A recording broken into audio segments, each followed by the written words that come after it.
So let's talk about traits. You probably took a look at this page and thought, what in the world am I looking at? Well, I was that way too.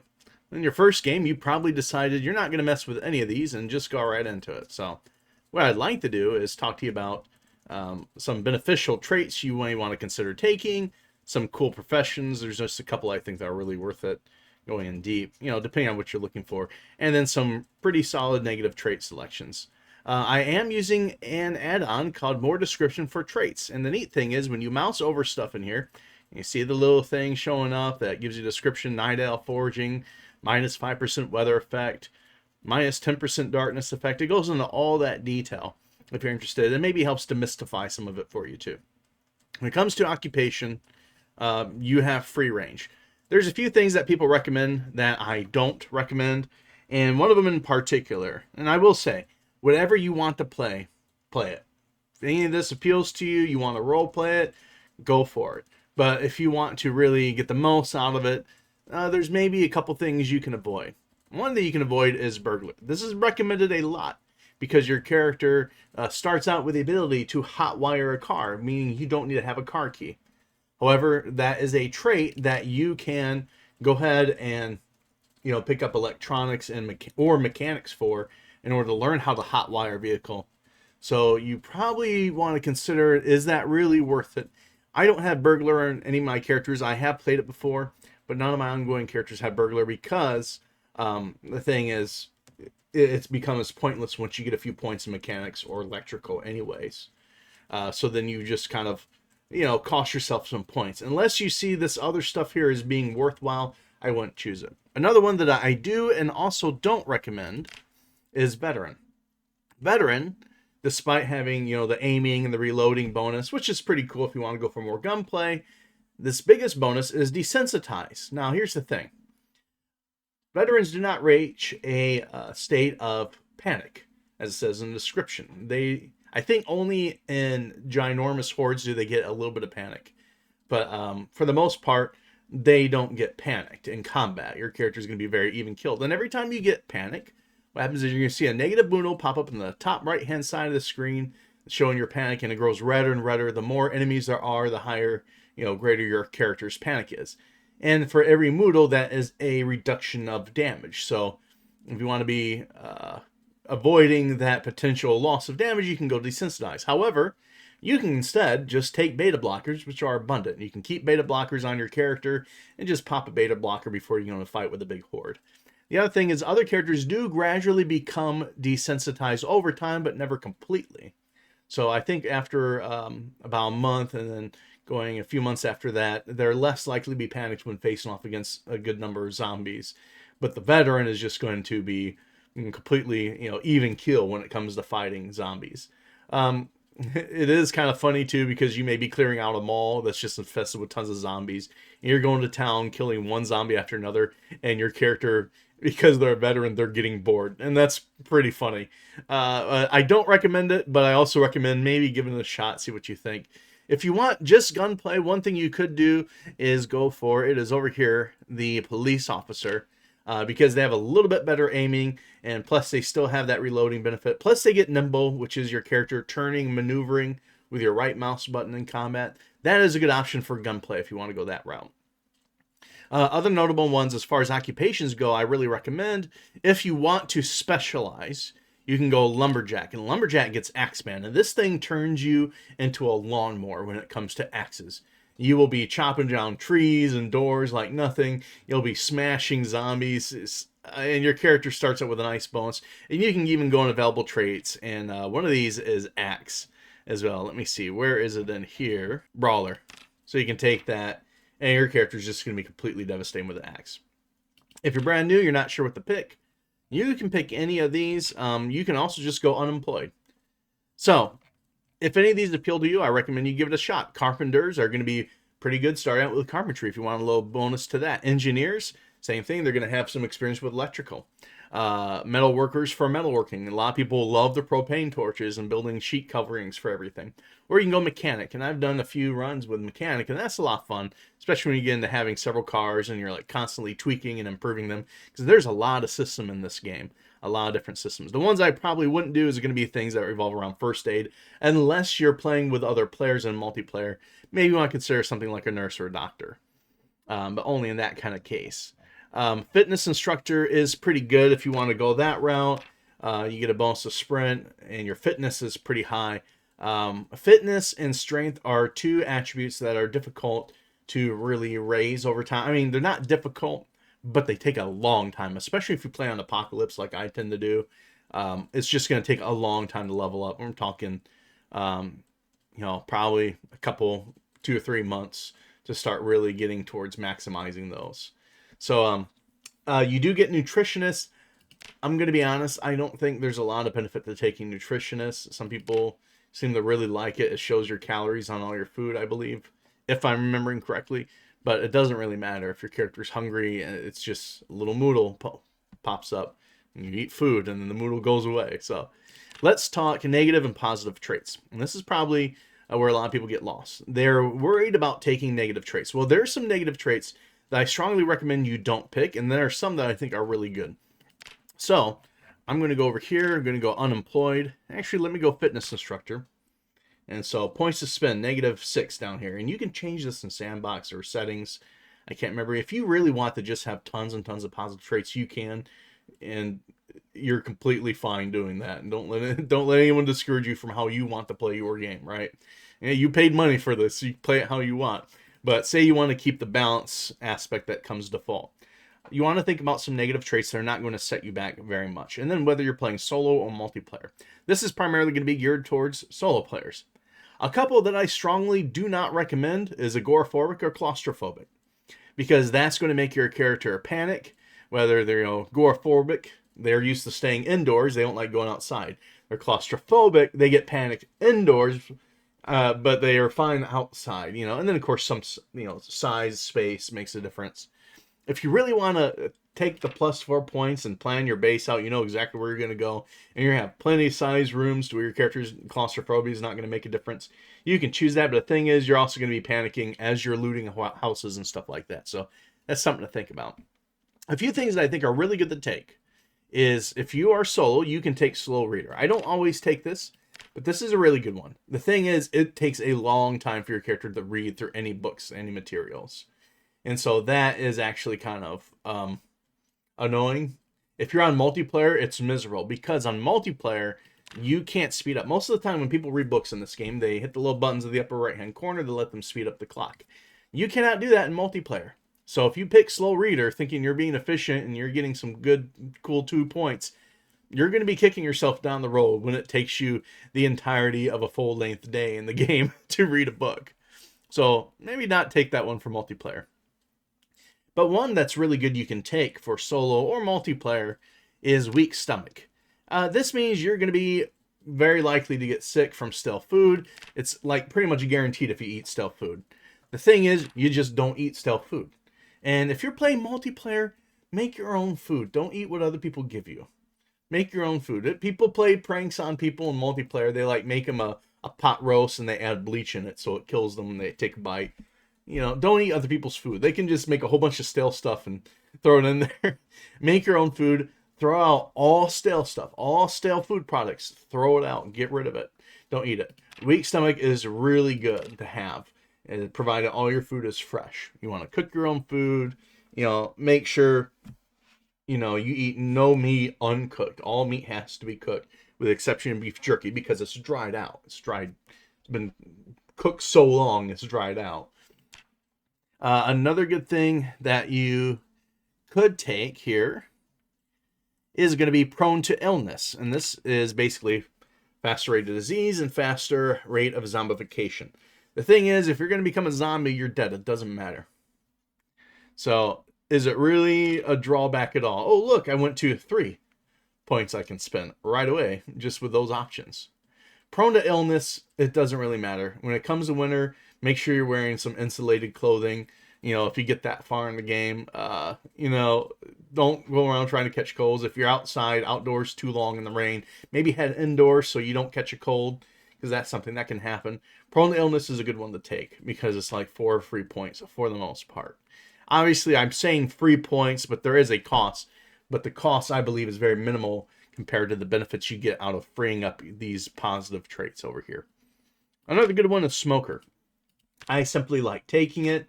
It's an easy cure to anxiety, because what's going to happen after a while, your character starts getting anxiety. It builds and builds since the last time they had a cigarette. So you just smoke, and then that takes away the anxiety. It helps you, reduces the stress of your character. You want to make sure you're definitely gathering cigarettes and lighters and matchbooks, because in your first couple days that may be kind of sparse. You can usually find it. The biggest thing is going to be in gas stations, like up at the counter. The other thing is you can sometimes find it off zombies, but you can also go into a workplace and find it in desks. That's another common place to find lots of cigarettes. I like having smoker. It's an easy 4 points, and I kind of get into the habit of, back when I used to be a smoker, and I strongly recommend you never mess with that. But I used to get in the habit of, okay, eat a meal and then smoke, and then do something really big and then smoke. And I kind of, being a former smoker, it kind of lends itself to the aesthetic pretty well. So that's a fun 4 points if you want to have that. Just don't do it in real life. Another thing you can look through here as a negative trait that's worth taking is high thirst. I have a video that's going to be released. I've already filmed it. It's going to be basically a longer tutorial of setting up a base immediately and how to survive. But one of the traits I take is high thirst. And you can easily offset this, no matter how high your thirst is, no matter how exhausted your character are.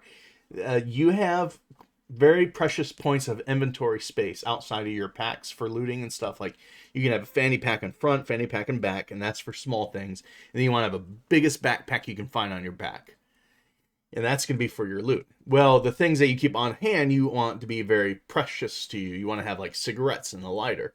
You want to have things like a hammer or a screwdriver and a wrench, basic tools. The other thing you want to always have on you, on hand, not in your pack, but on hand, is a water source. And many people default to water bottles. But here's the thing you can also consider about. Because that inventory space is precious, perhaps you should consider filling some of that space with larger water supplies. For example, take high thirst here and then go grab a saucepan and fill it with water. That's an encumbrance, when fully filled, of 2. Which is more than any water bottle can give you. Or you can grab, if you have, I think Brita gives you canteens, or maybe their default with the army guys, they're also a 2 of encumbrance. They're really good. A tea kettle is an encumbrance of 2. A paint bucket, I saw one guy dumped out a paint bucket and fill it with water, so basically the character carries around a paint bucket and sips from it from time to time.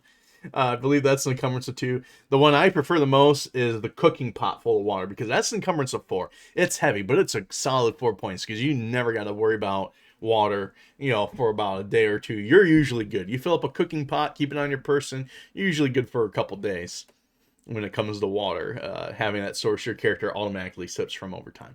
So that's a really good one. That to me is very much free points, because even if you start out without having access to a water bottle, you will find something really fast to fill that need. And then when you look through here, there's a couple other things you can take.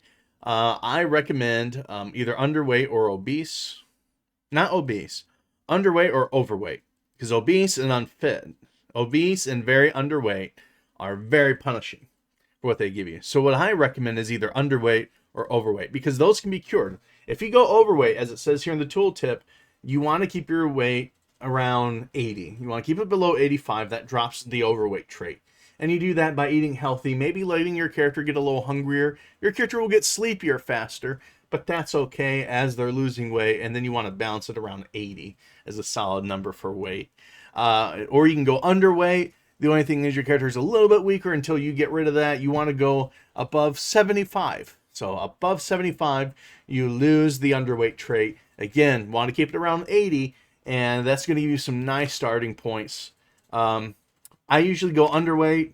Overweight, you're going to hit a little harder, but you're just going to, more likely to fail jumping fences or sprain or injure yourself if you're overweight. Whereas underweight, you're just a little weaker, but you just make up for it by, swinging a baseball bat again. It's that easy, So, and it can go around.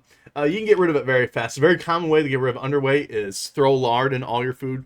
Grab all the lard you can and just put it in all your stir fries, your cooking pots. Just put the lard in everything. And then eat a bunch of ice cream. Your character gets a little bit hungry, eat some ice cream. eat a whole container of ice cream, and I'll fill your character up, and it's very fatty foods. You can go and buy a pack of ho-hos or hi-his, I think they're called in the game, from a gas station. Just eat a bunch of snack cakes. That'll get your weight up real fast. Just make sure when it starts really going up, it keeps really going up. So make sure when you're approaching around 80, you want to, or approach 75, you want to kind of slow down until you're over 75. Keep it around 80, you'll be pretty safe. So this selection here of negative traits are all pretty solid. There's a couple that I won't take. And I'll caution you on this. Sunday driver is just, it's very, very slow. It's not really worth the 1 point that it gives you. Unless you're really going for a maximize, minus 10, couple minus 10 positive traits. You could take Sunday driver, but everything you drive is going to be slow. And if you get caught in the woods or caught trying to escape through grass, through a horde of zombies or something, and you're trying to tow another vehicle and it can't suddenly keep up and go any faster, or you're trying to cut through the woods to escape, you're going to find yourself stranded. Be very cautious taking Sunday driver. All thumbs, I really do not recommend that because it takes you forever, especially multiplayer. It may take you a day and a half to pick up a water bottle while half the servers conquered the west side of the city. So maybe you don't want to take all thumbs. I tend to like, being pretty dexterous, actually, which is a positive trait up at the top. I like taking dexterous because it's nice, especially when you start rearranging and setting up your base and decorating it and moving stuff around containers a lot. You're going to be moving stuff in and out of inventory very fast, and it feels very smooth. Another thing I recommend that you don't take disorganized. That is one of the worst things I think you can take because it lowers your inventory capacity by a significant amount. I believe it's, right here, negative 30%. Don't take that. Inventory capacity is precious. Inventory is the stuff you have on hand, the stuff you can keep in your fanny packs, the stuff that you have on the pack on your back for looting. So decreasing all that size means that that's 30% less loot you're taking home from every run you do. That slow learner is just going to make you miserable because, especially if you're playing an apocalypse, everything is slow. Starting out, everything is very slow because, as I've mentioned in the other video, which is not out yet, but as I've mentioned there, Apocalypse is meant to be played for a very long time. The experience rate is very slow. So you're supposed to be someone who takes their time, gradually learning to do everything over several months of gameplay. Now, let's get the positive traits. These are things you're going to want to take. And I will caution on some of that I don't think is super helpful. One, if you're brave, you don't need to worry about the panic thing. I don't recommend taking brave because, while it'd be nice to not worry about getting panic, kind of like veteran has desensitized, like I mentioned, one, your character will gradually become will become more desensitized to zombies over time, maybe like about a month, and then a couple months after that, they get less and less bothered by being facing off with a bunch of zombies and having to kill them. So brave kind of isn't that necessary, especially if you have beta blockers, because all you do is keep beta blockers on you, take some pills, and your panic goes away, and you're swinging with full strength. The other thing I recommend not taking is Speed Demon. One, it's going to be really fast. And you may think, wow, that's incredible. The thing is, when you're speeding along a highway, you can't see too well in front of you. Even fully zoomed out, you can't see too well in front of you as you're going down the highway. There is an option in your settings to change it so you can pan while in a moving vehicle so you can see ahead of you.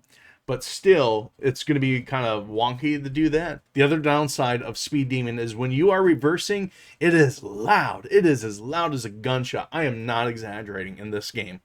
When it comes to Speed Demon and you hit reverse, it sounds loud. And the reason is because it is loud. And it will pull the attention of every zombie in the area, just like you had fired a shotgun. And I'm serious. You will see zombies coming from all the way from New York City down to Louisville to come visit you. Because that's how loud it is. You can hear it all the way across the Atlantic in the United Kingdom. That's how loud reversing is with Speed Demon. I do not recommend Speed Demon. One thing that I do think is really cool is Dexterous. Because I mentioned moving stuff in and out of inventory when you're working with your storage, when you're moving stuff around between freezers and whatnot, it's very nice. When you loot and you see several items to pick up at once, you just very quickly move it in your inventory. It gets you moving. It gets you moving. That's more time in your day to play. Right? Same with Wakeful, I think is an incredible one because, I may not just go, well, I love to stay up all night.